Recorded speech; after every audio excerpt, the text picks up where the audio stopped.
How to add LinkedIn link to resume in Canva. So let's get started. So first just head over to your canva.com on any of your browser, or you can also actually download the application itself. So as you can see, for now I'll simply select any one of these random template of Canva resume, and if I were to add my LinkedIn account or link, I'll simply head back to LinkedIn account and just copy the link from over here, like right from the URL, and just edit it like this and simply paste it wherever I want.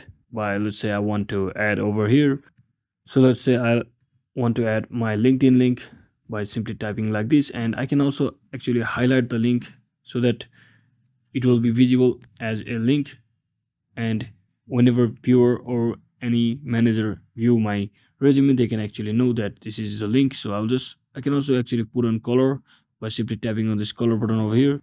So you can also actually resize or readjust the position of your link if you are not satisfied with what you are currently seeing, so you can do that accordingly. So that is it for today, guys. I hope this video was informational. If it was, don't forget to like and subscribe to the channel. See you on the next one.